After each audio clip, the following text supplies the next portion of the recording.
یہ ساری اللہ کی جتنی بھی نعمتیں ہیں، جتنی بھی کائنات ہے، اس میں میرے رب کی بنائی ہوئی ہر چیز بے مثال ہے. ہر چیز ہے. تست پہاڑ، پر جنگل، یہ دیکھو گلیات، درخت، ان جیسی نعمت اور کوئی نہیں. بندہ کہتا ہے یار اتنی بڑی نعمت اللہ پاک نے ہمیں دے دی. پھر اللہ خود قرآن مجید میں کہتے ہیں وَإِن تَعُدُّوا نِعْمَتَ اللَّهِ لَا تُحْصُوهَا، تم شمار کرو گننا لگ جاؤ تھک جاؤ گے، احاطہ نہیں کر سکو گے میری نعمتوں کا. لیکن میں اس کو ترتیب دیا کرتا ہوں کہ چار چیزیں ایسی ہیں، چار نعمتیں ایسی بے مثال ہیں، با کمال ہیں، ساری دنیا کی نعمتیں مل جائیں ان چار چیزوں کا مقابلہ نہیں ہو سکتا. کتنی چیزوں کا؟ تو سب کو تھوڑا جا مڑے نال بولنا بھی بیسی، میں تھوڑا جا مختلف جا خطیب ہے ادھر مڑے نال بول سو تو میں تھوڑی جی گل تو سب کو جلدی سمجھا کے انسان. کتنی چیزیں بے مثال ہیں؟ اللہ کی بنائی ہوئی ہر چیز بے مثال ہے، لیکن چار چیزیں ایسی ہیں جن کا کوئی دنیا کی چیز مقابلہ، کوئی اور نعمت مقابلہ. سب سے پہلی نعمت قرآن والی. قرآن بڑی بے مثال کتاب ہے، اس پر میں آپ کو دلیل دوں گا. قرآن بڑی بے مثال کتاب ہے، اتنی بے مثال کتاب ہے، ساری دنیا کی نعمتوں کو آپ ایک طرف کریں دوسری طرف قرآن کو کریں، قرآن جیسی نعمت کا مقابلہ نہیں ہو سکتا. اب اگلی بات سنیں، اللہ نے جس ہستی کے قلب اطہر پہ یہ قرآن نازل کیا وہ آمنہ کا لال محمد جوان بھی بے مثال ہے. آمنہ کا لال محمد جوان بھی. اگلی بات سنا وہ بولے نا، سنیں گے انشاءاللہ، داد دیں گے پھر انشاءاللہ. یہ قرآن اور آمنہ کا لال محمد جوان، ان دونوں کو دنیا میں سب سے پہلے ماننے والی صحابہ کی جماعت بھی بے مثال ہے. صحابہ کی جماعت بھی. اچھا پھر اگلی گل سنانا جو ہمارا سبق ہے، جو ہم نے ساری زندگی پڑھا. قرآن، محمد جوان، صحابہ کی جماعت، ان تینوں واسطوں سے، ان تینوں ذریعوں سے ہمیں جو مسئلہ ملا وہ مسئلہ توحید بھی بے مثال ہے. مسئلہ توحید بھی سارے مسئلے ایک طرف، اللہ دا قرآن آتا ہے توحید نال کوئی چیز نہیں لگتی، کوئی چیز نہیں لگتی. دیکھیں نا سلیمان علیہ السلام اللہ کے پیغمبر ہیں، ہدہد غائب ہو گیا، حاضری لے رہے ہیں اس کی، حاضر کر رہے ہیں اس کو. وَتَفَقَّدَ الطَّيْرُ فَقَالَ مَا لِيَ لَا أَرَى الْهُدْهُدَ أَمْ كَانَ مِنَ الْغَائِبِينَ. سلیمان پیغمبر اعلان کر کے کہہ رہے ہیں کیا ہو گیا، مجھے آج ہدہد نظر نہیں آ رہا. آج کرنٹ بھی مار رہے ہیں جی. اچھا بارہ سارے کام تو سکٹھی کی تھے. وَتَفَقَّدَ الطَّيْرُ فَقَالَ مَا لِيَ لَا أَرَى الْهُدْهُدَ.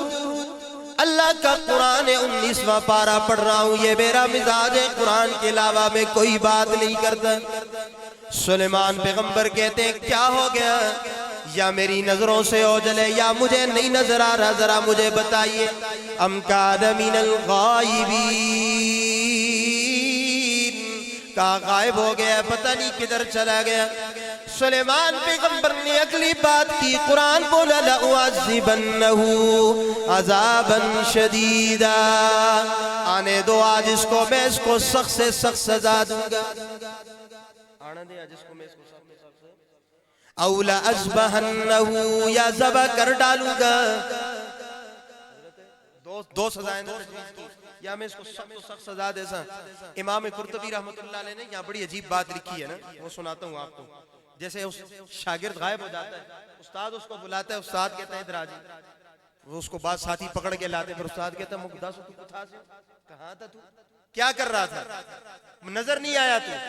سلیمان پیغمبر کی بات لکھی ہے امام قرطبی رحمت اللہ علیہ نے، فرمایا کہ اگر ہدہد آ جائے میرے سامنے، اور انہوں نے بڑی عجیب بات لکھی ہے کہ سلیمان پیغمبر نے ہدہد کو سر سے پکڑ کر آگے کر چھک کے پیرامی کی تا داسو کتھا سے کھینچ کے نا ایسے پاؤں میں اس کو لے گئے.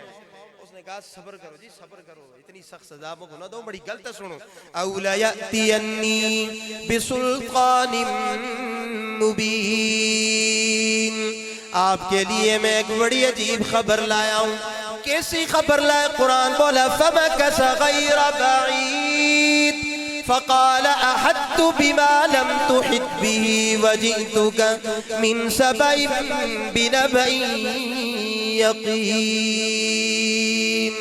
قرآن بولا، ہدہد کہنے لگا سلمان آپ کے لیے ایسی خبر لے کے آیا ہوں جس خبر کا آپ کو پتہ نہیں.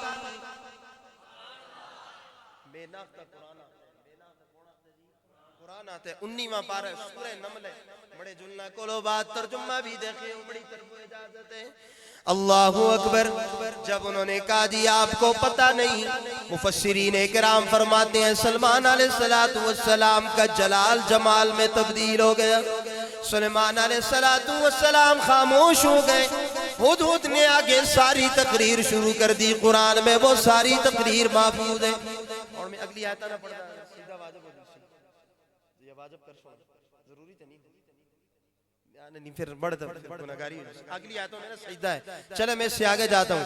سلمان پیغمبر نے آگے نتیجہ نکالا, ہدہد نے آگے نتیجہ نکالا, اللہ لا الہ الا ہو. ہدہد کہنے لگا, پچھلی بات سنیں وہ جو میں آیتیں چھوڑ گیا ہوں اس کا ترجمہ سنا رہا ہوں. ہدہد کہنے لگا سلیمان پیغمبر سنیے, قوم ہے وہاں اور ایسی قوم ہے وہ عورت اور ان کی قوم ساری سورج کی پوجا کرتی ہے. کس کی پوجا کرتی ہے؟ سورج کی پوجا کرتی ہے. اب سورج کی پوجا کیا ہے؟ اتنا بڑی مزید گل سننا. تفسیر روح المعانی میں علامہ آلوسی رحمۃ اللہ علیہ نے بڑی عجیب بات لکھی ہے. سعد ندیم صاحب کون سی بات لکھی ہے؟ فرمایا وہ جو قوم تھی نا وہاں ہر وقت موسم ابر آلود ہوتا تھا. جس طرح چاڑ میں اس طرح موسم ہوا کرتا تھا. فرمایا دھوپ کبھی کبھی نکلا کرتی تھی. 6 مہینے بعد دھوپ نکلی, 5 مہینے بعد دھوپ نکلی. علامہ آلوسی رحمت اللہ علیہ لکھتے ہیں جب دھوپ کی کرنیں لکھتی وہ ساری کی ساری قوم دھوپ کی کرنوں کی پوجا شروع کر جاتی کہ یہی ہمارا خدا ہے, یہی ہمارا. ہدہد کہنے لگا اس قوم کو کیا ہو گیا ہے, یہ اس رب کی کیوں نہیں عبادت کرتی. قرآن بولا یخرج الخبأ فی السماوات والارض ویعلم ما تخفون وما تعلنون. فرمایا یہ وہ رب ہے جو آسمان سے پوشیدہ چیزوں کو ظاہر کرتا ہے, آسمان سے پوشیدہ چیزوں کو لاتا ہے اور زمین سے بھی پوشیدہ چیزیں. اب آپ کے ذہن میں سوال ہوگا آسمان سے پوشیدہ, سورج چھپا ہوا تھا اللہ سامنے لے آئے, بارش چھپی ہوئی تھی یہ بھی سامنے آ گئی, زمین کے اندر پوشیدہ چیزیں. میں ایک دانہ بوتا ہوں اللہ تناور درخت بنا کے اس پہ ٹنوں ٹن پھل لگا دیتے ہیں. یہ کون کرنے والا ہے؟ یہ کرنے والا کون ہے؟ آگے سلمان علیہ السلام نے, میں جلدی جلدی جا رہا ہوں. سلمان علیہ السلام نے کہا سننظر اصدقت ام کنت من الکاذبین, میں اس بات کی تصدیق کروں گا جو تو کہہ رہا ہے. میں اس بات کی تصدیق کروں گا جو تو کہہ رہا ہے. جی بالکل آپ تصدیق کریں اس قوم کی. اللہ اکبر. سلیمان پیغمبر نے خط لکھا, قرآن بولا انہو من سلیمان و انہو بسم اللہ الرحمن الرحیم. سلمان پیغمبر کا مکتوب شروع ہوا. عورت کو خط لکھا کہ بھائی تو میری عبادت کیوں اس کی عبادت کرتی ہے سورج کی, ادھر میری طرف آتی ہے کہ نہیں آتی. اللہ اکبر. میں تجھے پیغام دے رہا ہوں. سلمان پیغمبر نے جب پیغام بھیجا, اللہ اکبر. اور آپ کو یہ بھی ایک بات بتا دوں کہ تاریخ میں, اسلامی تاریخ میں سب سے پہلے اگر کسی نے کسی کو خط لکھا ہے, خط کے ذریعے پیغام بھیجا ہے تو وہ سیدنا سلیمان علیہ السلام. ایک بادشاہ نے دوسری بادشاہ کو یہ پیغام دیا تھا قرآن کے ذریعے. اللہ اکبر. آگے سلمان پیغمبر نے کہا انہو من سلیمان و انہو بسم اللہ الرحمن الرحیم. خط لکھا اور اس کا آگے عنوان کیا تھا, اللہ تعالی علی وأتونی مسلمین. اللہ اکبر. سعد ندیم صاحب تسی ایک ذوقہ نال سنو تو میں توحید سنا کے جسنا. خدا کل اللہ دے آمیں اللہ کو بھی دے جواب دینے لگا کہ میں پڑھا میں آیا سا واہ واہ کرنا کمال نہیں کہ میں خدا دی توحید بھی سنا. اللہ اکبر. سنو سنو, اللہ تعالی علی وأتونی مسلمین. سیدنا سلیمان نے اس عورت کو خط لکھا, جلدی جلدی میرے پاس آ جا اور میرے فرما برداروں میں سے ہو گیا, مسلمان بن کے میرے پاس آئے. امیر شریعت یہاں ایک معنی کیا کرتے تھے, وہ بھی سناتا ہوں آپ کو, پتہ نہیں تسی سن سو مزہ آسی کہ نہ آسی. سرائکی میں کیا کرتے تھے نا, امیر شریعت سید عطا اللہ شاہ بخاری اللہ تعالی علیہ وقتونی مسلمین کا معنی کیا کرتے تھے. فرماتے تھے او ملکہ اکڑی نا, اللہ تعالی علیہ اکڑی نا, وقتونی مسلمین بندے دی تی بن کے سلمان کو پہنچ جانی. اللہ اکبر.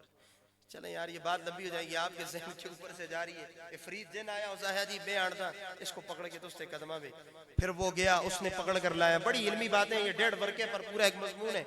عرض یہ کر رہا تھا یہ مسئلہ توحید بڑا مسئلہ توحید. اللہ کا قرآن بولا, اور دوسری دلیل دیتا ہوں, لا تسجدوا للشمس ولا للقمر واسجدوا للہ الذی خلقہن ان کنتم ایاہ تعبدون. اللہ فرماتے ہیں نہ سورج کا سجدہ, نہ چاند کا سجدہ, نہ حجر کا سجدہ, نہ شجر کا سجدہ. سجدہ صرف کس کا؟ اونچی آواز سے کہو یار, جو ماتھا ایک در پہ جھکاتے ہیں وہ اونچی آواز سے کہیں اللہ اللہ اکبر. تو خلاصہ کیا نکلا؟ مسئلہ توحید بھی بے مثال ہے, مسئلہ توحید بھی, اور قرآن اور محمد جوان کو ماننے والی صحابہ کی جماعت بھی بے مثال ہے.